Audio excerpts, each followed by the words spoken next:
Hi all, ഇന്ന് നമ്മൾ പഠിക്കാൻ പോകുന്നത് കേരള സർക്കാരിൻ്റെ വനിതാക്ഷേമ പദ്ധതികളെക്കുറിച്ചാണ്.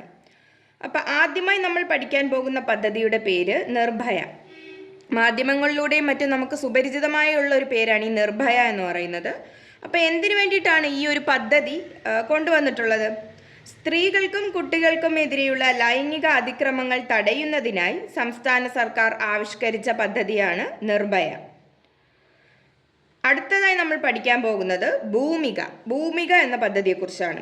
അപ്പോൾ ഭൂമിക എന്ന പദ്ധതി അക്രമങ്ങൾക്ക് ഇരയാകുന്ന സ്ത്രീകൾക്ക് ശാരീരികവും മാനസികവും നിയമപരവുമായ പരിരക്ഷ നൽകുന്ന പദ്ധതിയാണ്. അപ്പോൾ ഇപ്പോൾ തന്നെ പഠിച്ചു വെച്ചോളൂ, ഭൂമിക എന്ന് പറയുന്ന പദ്ധതി അക്രമങ്ങൾക്ക് ഇരയാകുന്ന സ്ത്രീകൾക്ക് ശാരീരികവും മാനസികവും നിയമപരവുമായിട്ടുള്ള പരിരക്ഷ നൽകുന്നു. അടുത്തതായി നമ്മൾ പഠിക്കാൻ പോകുന്ന പദ്ധതിയുടെ പേര് സ്നേഹസ്പർശം. എന്താണ് സ്നേഹസ്പർശം പദ്ധതി എന്ന് പറയുന്നത് ചൂഷണത്തിന് വിധേയരായി അവിവാഹിതാവസ്ഥയിൽ അമ്മമാരായവർക്ക് പ്രതിമാസം ധനസഹായം നൽകുന്ന പദ്ധതിയാണ്. അപ്പോൾ ഇതൊരു ഫിനാൻഷ്യൽ അസിസ്റ്റൻസ് നൽകുന്ന പദ്ധതിയാണ് ഈ സ്നേഹസ്പർശം എന്ന് പറയുന്നത്. സ്നേഹസ്പർശം പദ്ധതിയിലൂടെ അനുവദിക്കുന്ന ധനസഹായം എത്രയാണ്? 2000 രൂപയാണ്. പ്രതിമാസം 2000 രൂപയാണ് കേട്ടോ. ഒരു 2000 റുപ്പീസ് മന്ത്ലി അസിസ്റ്റൻസ് ആയിട്ട് അൺവെഡ് മദേഴ്സിന് കിട്ടുന്ന ഒരു പദ്ധതിയാണ് സ്നേഹസ്പർശം. 2018 കേരള ബജറ്റിൽ അവിവാഹിതരായ അമ്മമാർക്കുള്ള ധനസഹായം 1000 രൂപയിൽ നിന്നും 2000 രൂപയാക്കി ഉയർത്തി. അപ്പോൾ ഈ സ്നേഹസ്പർശം പദ്ധതിയുടെ ധനസഹായം 1000 രൂപയിൽ നിന്നും 2000 രൂപയാക്കി ഉയർത്തുകയാണ് ചെയ്തിട്ടുള്ളത്. അടുത്തതായിട്ട് തൂവൽ സ്പർശം. ഈ ഒരു പദ്ധതി നമ്മുടെ നിർഭയ പദ്ധതിയുമായിട്ട് കുറച്ച് റിലേറ്റ് ചെയ്താണ് ഇരിക്കുന്നത്. സ്ത്രീകൾക്കും കുട്ടികൾക്കും എതിരെയുള്ള അതിക്രമങ്ങൾ തടയാനും അതിന് ഇരയായവരെ സംരക്ഷിക്കുന്നതിനുമുള്ള പദ്ധതിയാണ് തൂവൽ സ്പർശം. അപ്പം അതുപോലുള്ളൊരു പദ്ധതിയല്ലേ നിർഭയ എന്ന് പറയുന്നത്. അപ്പം അങ്ങനെ ഒന്ന് റിലേറ്റ് ചെയ്ത് ഓർത്ത് വെച്ചേക്കുക, നമുക്ക് പെട്ടെന്ന് എക്സാമിന് അത് ഓർത്തെടുക്കാൻ പറ്റും. അടുത്തതായിട്ട് നമ്മൾ പറയുന്ന പദ്ധതി സ്നേഹിത. അക്രമത്തിനിരയാകുന്ന സ്ത്രീകൾക്കും കുട്ടികൾക്കും ആവശ്യമായ സഹായം ലഭ്യമാക്കുന്നതിനായി കുടുംബശ്രീ വഴി തുടങ്ങിയ അഭയകേന്ദ്രം, അതാണ് സ്നേഹിത. അപ്പം ഇവിടെ ഇത് ഒന്ന് ഓർത്ത് വച്ചേക്കേണ്ട കാര്യം, കുടുംബശ്രീ വഴി തുടങ്ങിയ അഭയകേന്ദ്രമാണ് എന്തെന്ന് പറയുന്നത്, സ്നേഹിത എന്ന് പറയുന്നത്. അടുത്തതായിട്ട് എംപ്ലോയ്മെന്റ് എക്സ്ചേഞ്ചിൽ പേര് രജിസ്റ്റർ ചെയ്തിട്ടുള്ള വിധവകൾ, നിയമാനുസൃതം വിവാഹമോചനം നേടിയവർ, 30 വയസ്സ് കഴിഞ്ഞ അവിവാഹിതകൾ, ഭർത്താവ് ഉപേക്ഷിച്ചു പോയവർ, പട്ടികവർഗത്തിലെ അവിവാഹിതരായ അമ്മമാർ എന്നീ വിഭാഗത്തിൽ വരുന്ന അശരണരായ വനിതകൾക്കുള്ള സ്വയം തൊഴിൽ പദ്ധതി ഏതാണെന്ന് ചോദിച്ചാൽ അതിൻ്റെ ഉത്തരം ശരണ്യാണ്.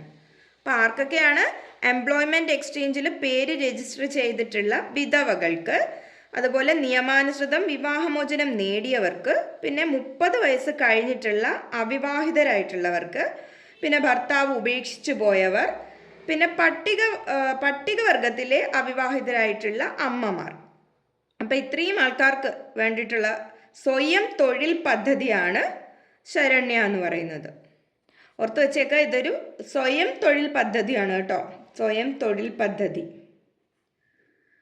അടുത്തതായിട്ട് ഹോമിയോപ്പതി വകുപ്പിൻ്റെ ആഭിമുഖ്യത്തിൽ ആരംഭിച്ച സ്ത്രീകളുടെ മാനസിക ആരോഗ്യ സാമൂഹ്യ ശാക്തീകരണ പദ്ധതി സീതാലയം. എന്താണ് സീതാലയം? ഇപ്പോൾ ഹോമിയോപ്പതി വകുപ്പിൻ്റെ ആഭിമുഖ്യത്തിൽ ആരംഭിച്ച സ്ത്രീകളുടെ മാനസിക ആരോഗ്യ സാമൂഹ്യ ശാക്തീകരണ പദ്ധതി ഏതാണെന്ന് ചോദിച്ചാൽ ഉത്തരം സീതാലയം. അടുത്തതായിട്ട് പ്രത്യാശ. സാമ്പത്തികമായി പിന്നാക്കം നിൽക്കുന്ന മാതാപിതാക്കൾക്ക് പെൺമക്കളുടെ വിവാഹം നടത്തുന്നതിനായി ധനസഹായം നൽകി വരുന്ന പദ്ധതി. ഇതാണ് പ്രത്യാശ. ആ ഒരു വാക്കിൽ നിന്ന് തന്നെ നമുക്കിങ്ങനെ ഓർത്തെടുക്കാം അല്ലേ, പ്രത്യാശയോടെ ഇരിക്കുകയാണ് എന്നുള്ളൊരു രീതിക്ക്. സാമ്പത്തികമായിട്ട് പിന്നോക്കം നിൽക്കുന്ന മാതാപിതാക്കൾക്ക് അവരുടെ പെൺമക്കളുടെ വിവാഹം നടത്തുന്നതിനായിട്ട് ഒരു ഫിനാൻഷ്യൽ അസിസ്റ്റൻസ് കൊടുക്കുന്ന പദ്ധതിയാണ് പ്രത്യാശ. പെൺകുട്ടികൾക്ക് ആയോധന കലകളിൽ പരിശീലനം നൽകുന്നതിനായി വിദ്യാഭ്യാസ വകുപ്പ് ആരംഭിച്ച പദ്ധതി ഏതാണെന്ന് ചോദിച്ചാൽ ഉത്തരം കരുത്ത്. ആ ഒരു വാക്കിൽ നിന്ന് നമുക്ക് വേണമെങ്കിൽ ഒന്ന് ഓർത്തെടുക്കാം അല്ലേ, നല്ല കരുത്തോടെ ഇരിക്കുക, ഗേൾസ് അല്ലേ, അപ്പം കുറച്ച് കരുത്തോടെ ഇരിക്കണം, അങ്ങനെയൊക്കെ ഓർത്ത് വെച്ചേക്കുക. പെൺകുട്ടികൾക്ക് ആയോധന കലകളിൽ പരിശീലനം നൽകുന്നതിനായി വിദ്യാഭ്യാസ വകുപ്പ് ആരംഭിച്ച പദ്ധതി. സ്ത്രീ സമത്വത്തിന്റെ സാംസ്കാരിക മുന്നേറ്റത്തിനായി ആരംഭിച്ച ക്യാമ്പയിൻ സമം. എന്താണ് സമം? സ്ത്രീ സമത്വത്തിന്റെ സാംസ്കാരിക മുന്നേറ്റത്തിനായി ആരംഭിച്ച ക്യാമ്പയിൻ ഏതാണ്? സമം.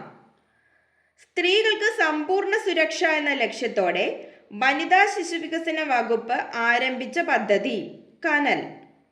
അപ്പോൾ സ്ത്രീകൾക്ക് സമ്പൂർണ്ണ സുരക്ഷ എന്ന ലക്ഷ്യത്തോടെ വനിതാ ശിശുവികസന വകുപ്പ് ആരംഭിച്ച പദ്ധതി ഏതാണ്? കനൽ. ഇനി നമുക്ക് ഈ ഒരു ബോക്സിലുള്ളതും കൂടി നോക്കാം. കേരള ബഡ്ജറ്റും പദ്ധതികളും. സ്ത്രീകൾക്കായി എറണാകുളത്ത് നിർമ്മിക്കുന്ന ലോഡ്ജ് ഏതാണ്? She lodge. എന്താണ്? She lodge. കുടുംബശ്രീയുടെ നേതൃത്വത്തിൽ ആരംഭിക്കുന്ന അരക്ഷിത സമൂഹത്തിനായുള്ള ഉപജീവന പദ്ധതി ഏതാണ്? പ്രത്യാശ. എന്താണ്? പ്രത്യാശ. നമ്മൾ നേരത്തെ പഠിച്ചില്ലേ പ്രത്യാശ. സാമ്പത്തികമായി പിന്നാക്കം നിൽക്കുന്ന മാതാപിതാക്കൾക്ക് പെൺമക്കളുടെ വിവാഹം നടത്തുന്നതിനായി ധനസഹായം നൽകി വരുന്ന ഒരു പദ്ധതിയെക്കുറിച്ച്. അതിൻ്റെ പേര് പ്രത്യാശ എന്നായിരുന്നില്ലേ?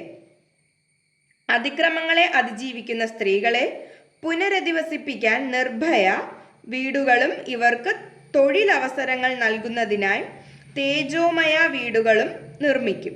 ഇപ്പം എന്തൊക്കെയാണ്? നിർഭയ വീടുകളും അതുപോലെ തന്നെ തേജോമയ വീടുകളും നിർമ്മിക്കും. അതിക്രമങ്ങളെ അതിജീവിക്കുന്ന സ്ത്രീകളെ പുനരധിവസിപ്പിക്കാനാണ്. അടുത്തതായിട്ട് വിദേശത്ത് താമസമാക്കിയ വയോജനങ്ങൾക്കായി 2020 ബജറ്റിൽ പ്രഖ്യാപിച്ച പദ്ധതി ഏതാണെന്ന് ചോദിച്ചാൽ ഗാർഡൻ ഓഫ് ലൈഫ്. എന്താണ്? Garden of life. വിദേശത്ത് താമസമാക്കിയ വയോജനങ്ങൾക്കായിട്ട് 2020 ബഡ്ജറ്റിൽ പ്രഖ്യാപിച്ച പദ്ധതി ഏതെന്ന് ചോദിച്ചാൽ ഗാർഡൻ ഓഫ് ലൈഫ്. അപ്പം ഇതൊന്ന് റിവൈസ് ചെയ്ത് പഠിക്കുക. ഓക്കെ.